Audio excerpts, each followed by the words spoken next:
Good morning everyone and welcome.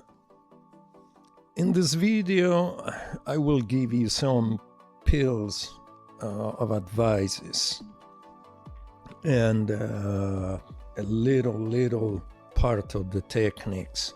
Then on the next video we will go deeper in the technique stuff.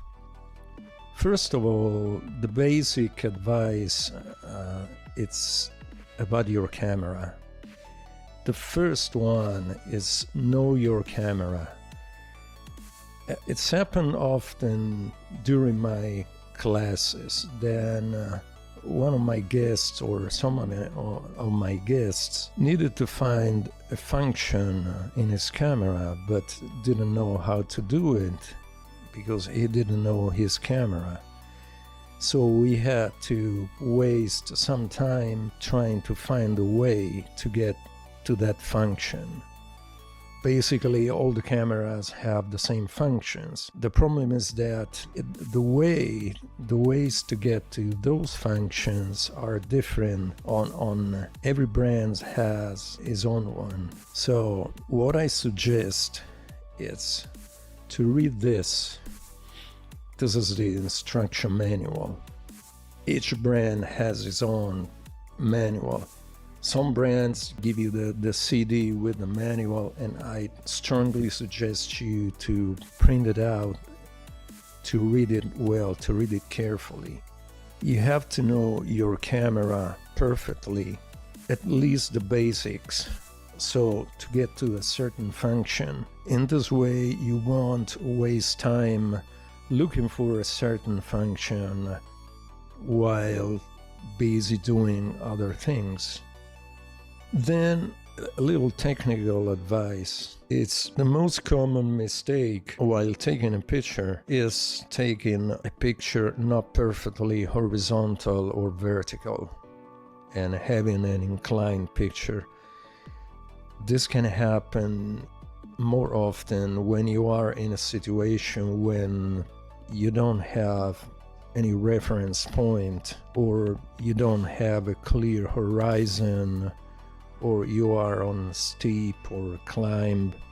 For this problem, all the modern cameras have, or almost all the modern cameras have an artificial horizon. We can check this one, you see. This Nikon has this type of horizon. Other brands have other types like a line or different types. Anyway, this is helpful because it helps you to keep the camera perfectly horizontal.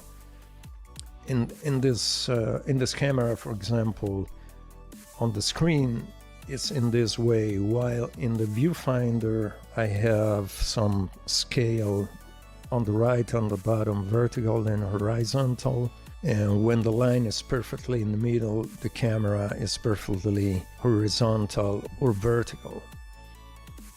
The problem not having the camera perfectly positioned, it's the one we can see in the samples pictures. Here we have a panorama view, and it's quite simple because we have basically a beach with the sea and the sky. As you can see, it's inclined towards the left, counterclockwise. So in this case, this picture is not very difficult to fix it in post-production. We only have to rotate it to fix it. However, there's a problem because we inclined the picture. We will have some empty parts on top, bottom, right and left, as we can see here.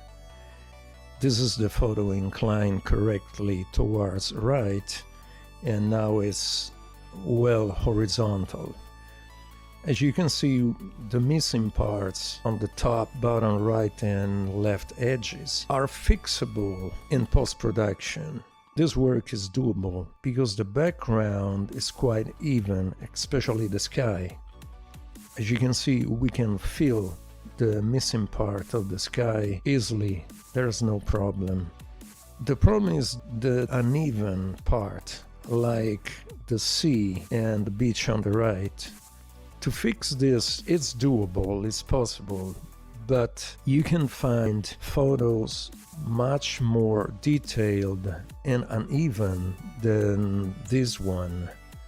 So, in some cases, it's virtually impossible to fill the empty parts. So the solution is to resize the picture, cutting it, as we see in this picture here. We can see the red frame. In this case, this is where the picture is going to be resized. The problem, as you can see, resizing it, we will have a smaller picture and we will leave some part of the picture outside, cut off. So if we have a photo that it's equally important in all parts of the photo itself, resizing it will be a problem. So that's why the best thing you can do is to try to keep the camera well horizontal. If you don't have a reference point, just try to get some help by a tree or a pole or something else that is going to help you to shoot the photo perfectly horizontal or vertical. This was quite a short video in which I gave you my personal advices. I think they are quite important, especially the inclination of the camera, the way you hold the camera. If you are on a tripod, you won't have any problem, obviously. But holding the camera in a certain way, it will save you to waste time in post-production. Well, in the next videos, we will go deeper into techniques, but always the easiest way. Well, I hope you enjoyed. Thank you for watching and goodbye.